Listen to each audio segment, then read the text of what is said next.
¿Vieron la frase cuando llegue la inspiración que te encuentre trabajando? Bueno, hoy me encuentra trabajando porque tengo varios pensamientos y ganas de compartir cosas que no sucede siempre. Quería empezar diciendo que hacer este espacio, trabajar en el podcast, hacerme preguntas sobre qué compartir, suele ser un ejercicio desafiante, a veces para mí, porque tengo muchas contradicciones respecto de que quiero compartir, siendo un... Hoy las redes un espacio donde todo el mundo está compartiendo, desde lo más cotidiano sobre get ready with me, levántate y te muestro mi día, cosas que por ahí yo no disfruto, pero sé que hay como ciertas tendencias de mostrar hasta lo más cotidiano y después cosas muy preparadas y elaboradas como entrevistas o temáticas bien particulares que me encantan escuchar. Quizás soy más de consumir ese contenido, el que considero que está pensado, elaborado y diseñado para un público. Y, y bueno, venía teniendo presente que quiero hacer otra vez contenido en el podcast, pero yo necesito que sea orgánico, que yo quiera compartir algo que tenga que ver con una cuestión mía, que algo me esté atravesando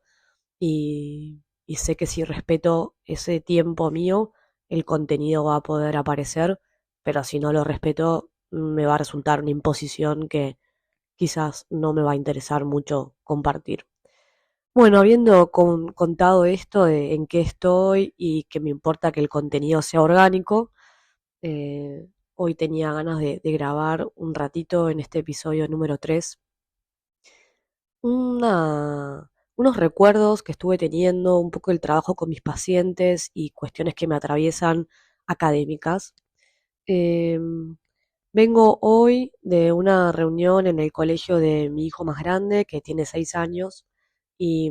esta semana están trabajando sobre una política anti-bullying, les ponen una pulsera naranja y empiezan a compartir y conversar con los chicos un poco del conocimiento, de entender las emociones, del trabajo de empatía, de entender la importancia de decir que no, de poner límites. Y debo decir que cada vez que participo en cosas del colegio,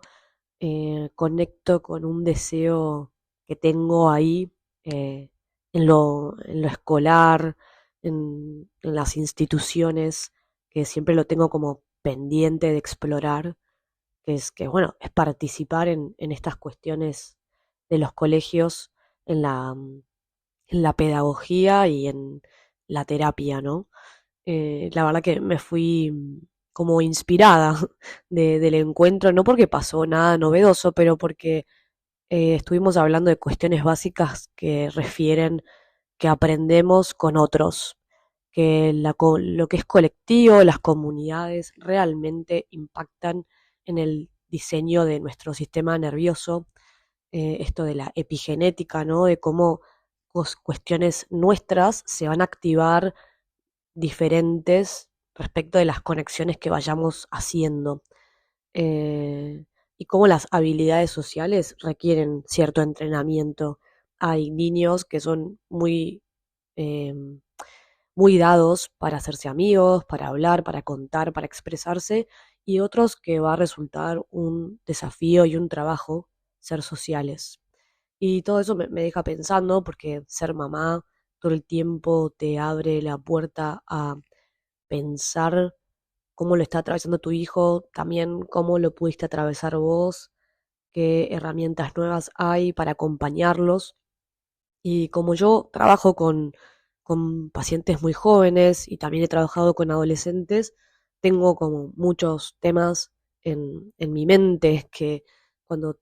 tengo estas reuniones escolares, por ejemplo, de bullying, no solamente pienso en mis hijos, sino en tantos pacientes que me han contado el bullying que sufrieron en el colegio, cómo los sigue atravesando el recuerdo de lo que fue pasar la primaria o la secundaria en colegios donde sufrieron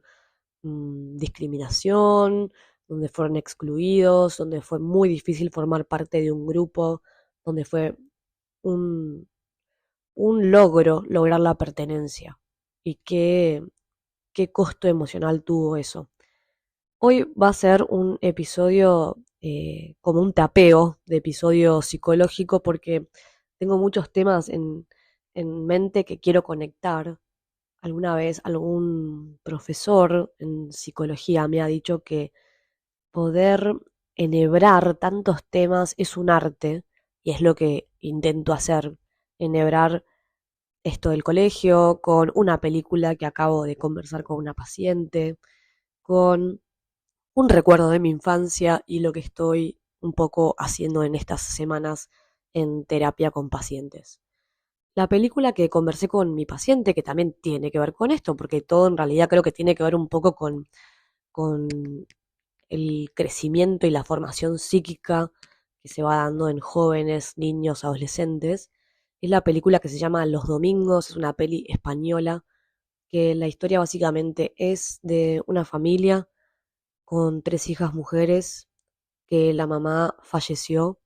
y la hija mayor empieza a manifestar que quiere ser monja. Ella viene de un colegio donde la catequesis, o sea, es un colegio católico, y, y bueno, en verdad el debate de esta película, va a haber spoilers porque así puedo hablar más profundamente de lo que quiero traer de esa peli, así que por ahí la pueden ir a ver después. El debate de esta película es qué hacer con cuestiones tan eh, concretas que a veces nos pueden traer nuestros hijos respecto de espacios en los que quieren pertenecer.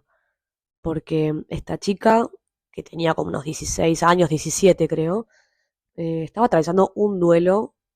muy intenso, de los más profundos probablemente, porque perdió a su mamá, es la hermana mayor de otras hermanas, entonces tenía un rol muy de cuidadora. Y en la peli se soslaya un poco que ella estaba un poco agobiada de ser la cuidadora de la familia y no encontraba su lugar del todo, ni entre sus amigos, ni con sus hermanas, ni con su papá. Y dentro de todo esto empieza a sentir que en un convento donde ella pasa a ciertos retiros, pero que no son más que retiros, ella cree que ahí va a estar mejor. Y bueno,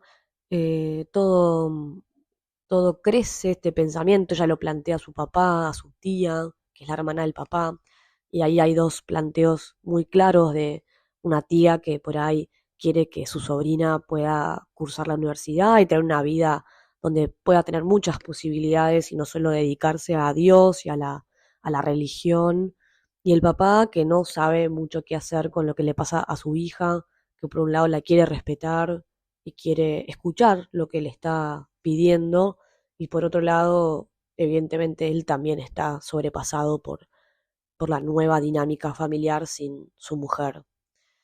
Así que me pareció muy interesante la película, que me llevó a este recuerdo, por eso voy a seguir enhebrando cómo armo este episodio, que me acordé hace varias semanas que mi primer acercamiento a lo que yo sentí que fue un espacio terapéutico fue en una iglesia con un cura,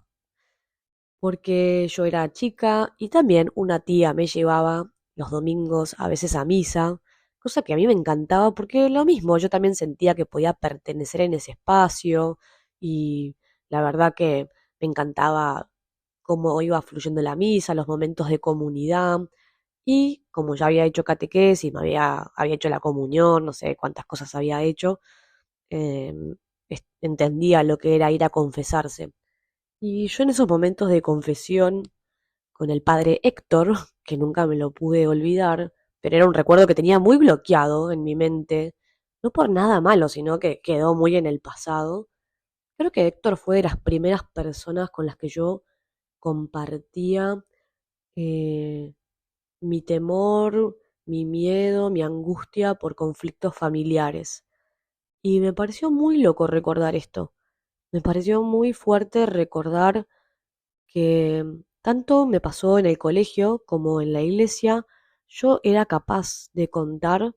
que no me sentía bien con muchas cosas en mi casa. Y eso, en esos lugares me escucharon siempre. Me escuchó el padre Héctor, también me escuchaba el colegio. El colegio a veces tenía mayores intervenciones, y el padre Héctor obviamente no, porque no conocía a mi familia y apenas me conocía a mí, pero me acuerdo que yo pasaba a la confesión y se hacía una fila larga, porque claro, yo tomaba mucho tiempo en contar cómo me estaba sintiendo con cosas en mi casa, y el padre le daba un lugar a lo que a lo que yo le estaba contando. Así que yo puedo entender y empatizar con la temática de la película, cómo esa adolescente puede llegar a sentir que en la iglesia hay un espacio donde te alojan. Que creo que eso es uno de los sentimientos que en terapia se trabaja mucho, pero por ahí no en esas palabras. Pero una de las búsquedas más importantes de un paciente en terapia, de las más primarias, pero que no están puestas así en palabras explícitas, pero es alojar lo que el otro viene a decir, alojar lo que el otro siente, darle entidad, validarlo, decirle que lo estamos escuchando, que nos resulta importante,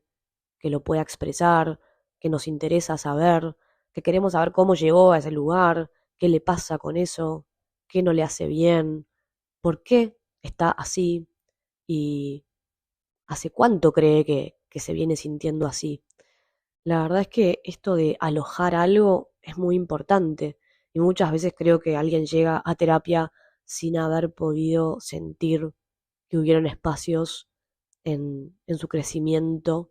donde se sintieron alojados, y muchos no lo logran sentir hasta una etapa más 25, más 30, ¿no? Em, en esta película, la chica de 17 años, se pueden observar como muy tiernas sus contradicciones, porque, bueno, primero que hay, a mí vengo contando, ¿no? Cómo la espiritualidad atraviesa mi práctica profesional y vengo leyendo sobre el tema, siendo más abierta a tener conversaciones con pacientes que me cuenten cómo se acercaron a la religión, porque tengo muchos pacientes que están muy cerca de la religión y a mí me encanta, me apasiona escucharlo, pregunto mucho sobre eso porque quiero estudiarlo.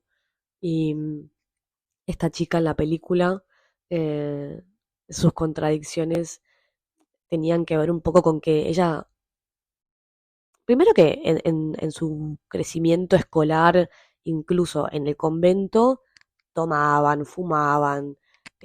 hacían juegos con otros chicos, y estaba todo este inicio de la adolescencia, pubertad, el interés sexual, el descubrimiento por, por el placer y el intercambio con varones, que ella estaba interesada. De hecho había un chico que ella y él estaban teniendo una historia, y que esa historia fue creciendo un poco. Creo que eso a ella la puso un poco como eh, la detuvo por un tiempo sobre tomar esta decisión o no de meterse como monja, pero fue más fuerte todo lo que las monjas le decían, que ella tenía un llamado de Dios, ¿no? Y ahí también me pongo a pensar lo permeables que somos en nuestro crecimiento para darle entidad a lo que un adulto nos está diciendo, ¿no? No digo que no tenía un llamado de Dios, la verdad es que no lo sé. Quiero creer que sí, porque sé que muchas personas lo tienen y yo también creo que tengo un llamado con mi vocación como psicóloga, que no podría estar haciendo otra cosa que trabajar de esto, porque, o sea, podría trabajar otra cosa para, para crecer económicamente, pero verdaderamente donde yo siento que doy un servicio y soy útil y me siento con un propósito es en esta profesión. Y bueno, esta chica estaba como muy alojada por las monjas que le decían que ella tenía un llamado, que si lo escuchaba, iba a estar haciendo lo correcto, ¿no? Y la verdad es que para mí lo que hacen todos en la película es bastante prudente. No sé si alguien está haciendo algo bien o mal. Están todos haciendo algo bien y mal, ¿no? Todos la quieren escuchar y a la vez es verdad que los jóvenes necesitan referentes. Y si se ponen a escuchar a todos, es demasiado. Tienen que tomar decisiones. A veces también creo que no quieren escuchar a sus padres y eligen escuchar a otros adultos. Entonces hacen como una salida exogámica muy fuerte y se van a otras comunidades. Y por oposición a algo que les está pasando en su casa, terminan eligiendo otros espacios, ¿no? Que creo que es también lo que plantea esta película. Y nada, la realidad es que la mezcla de psicología, espiritualidad, filosofía, religión, me encanta, me resulta muy profundo, muy atractivo y que realmente tiene que ver con la salud mental. Esta chica en la película necesitaba un espacio de silencio y de calma para duelar. Creo que la enganchó su duelo de la mamá en un momento de su adolescencia, de descubrimiento en la sexualidad, de ser cuidadora de sus hermanas, de estar terminando el colegio, donde todo era demasiado para ella y necesitó o terminó tomando esta decisión, quizás por un llamado y también porque necesitaba silencio, necesitaba otro tipo de energía para atravesar su duelo y, y lo hizo de esta manera. La verdad es que es conmovedora la peli. Me pareció que era una película muy interesante para debatir, escuchar opiniones y me encantaría que los que me estén escuchando ahí del otro lado en este momento se animen a dejar algún comentario, a contar algún recuerdo o historia o anécdota de algo que hayan relacionado con la psicología, la espiritualidad, la religión, donde se sintieron escuchados. Creo que los colegios, las iglesias, los terapeutas, estamos como con las antenas encendidas para escuchar al otro. Y, y tenemos un rol tan importante en el registro que trae el otro de sí mismo, en alojar ese registro, en validarlo, en dar herramientas, en acompañar que hay un aprendizaje de cómo procesar y ordenar nuestras emociones porque hoy cuando la directora del colegio nombraba que en el bullying es muy importante aprender a decir que no, y también lo decían en inglés, ¿no? Trabajaban en el stop, ayer llegó mi hijo y no paraba de decir stop, la verdad que fue divertido, o sea, obviamente empieza como un juego hasta que lo podemos incorporar como algo que tiene más entidad y donde pueden empezar a diferenciar qué cosa es un no, qué cosa es un juego. Me encanta estar atravesando estas etapas con él, participar del colegio en estas cosas. Pero bueno, esto de decir que no, también se habla muchísimo en terapia, porque hay muchísimas personas que llegan a terapia sin haber podido decir que no lo suficiente, o habiendo dicho que no con mucha culpa, habiéndose aguantado muchas cosas hasta que encontraron su propio límite, hasta que alguien les validó su propio límite, hasta que algo cruzó el límite y los lastimó. Entonces, bueno, esto también sucede muchísimo en personas que fueron abusadas. El registro del no, hay que trabajarlo muchísimo en el abuso sexual, en el abuso emocional. Y realmente cuando uno va pasando etapas, yo tengo 36 y estoy acompañando en la primaria a mi hijo, voy viendo cuántas oportunidades tengo de enseñar, de acompañar, de configurar esto en el sistema emocional de él, en su manera de mirar a otros, cómo va a conectar con otros, cómo le va a decir que otros, cómo le va a decir que no a otros y otros le van a decir que no a él. Y otras veces su propuesta va a ser un no. Eh, y bueno, en esto las autoridades, tanto los padres como los profesores, los maestros, como también a veces lo es la iglesia, una autoridad o referentes espirituales, son importantes. Realmente, entre todos esos espacios en la comunidad y en las instituciones, hay una manera de enseñar que llega mucho más profunda que un video de TikTok que nos dice tres reglas para, tres red flags para. pautas para que puedas detectar a un psicópata. Yo entiendo que todo eso nos, nos da una recompensa rápida y nos hace sentir que estamos aprendiendo y que estamos eh, pudiendo detectar rápidamente quién puede querer hacernos daño, de quién nos tenemos que cuidar, pero realmente siento que aquellas enseñanzas que vienen en conexión presencial y de comunidad con los otros es la que más fuerza tiene. También hay que detenerse a pensar en esto, hay que hacer un proceso de elaboración. Estoy segura que no todos estamos pensando tan profundamente cuestiones académicas, escolares, espirituales, filosóficas, psicológicas, pero bueno, algunos, como yo, que somos personas más sensibles, que las cuestiones emocionales nos atraviesan con intensidad y que tenemos que manejar toda esa energía, porque está ahí presente, bueno, detenerse, procesarla, charlarla, escribirla, ayuda mucho. Así que hoy un poco el episodio tenía que ver con eso, con enlazar la filosofía, el colegio, lo académico, los profesores, los maestros, referentes, tanto como lo puede ser un padre, una monja, pueden estar todos incluidos. No hay algo que diga, bueno, el padre sí y el director del colegio no. Realmente yo estoy en un momento donde estoy aprendiendo a decir, en vez de esto o esto, hay que, esta mirada sistémica que voy integrando como psicóloga y como persona, la quiero llevar a mi vida en un mayor sentido y aprender a que yo voy a aprender de, de un guía espiritual, como también aprendí de una psicóloga, de una psiquiatra, de un profesor en el colegio y de cualquier persona que se acercó a conectar un momento conmigo. Sí, siento que de lo que por ahí menos aprendo o más fugaz son las redes sociales que, que tienen como un alto impacto y son muy adictivas y hay una sobreinformación y una cantidad de inputs y de maneras de llegar a nosotros que es un poco desbordante, donde también, obvio, me encanta, escucho, leo, quiero participar, pero siento que hay que jerarquizar cuáles son aquellas maneras profundas de llegar a nuestro corazón, a que impacten en nuestro pensamiento, que realmente nos den un contenido con más conexión y algo más espeso, ¿no? Como con más tangible para poder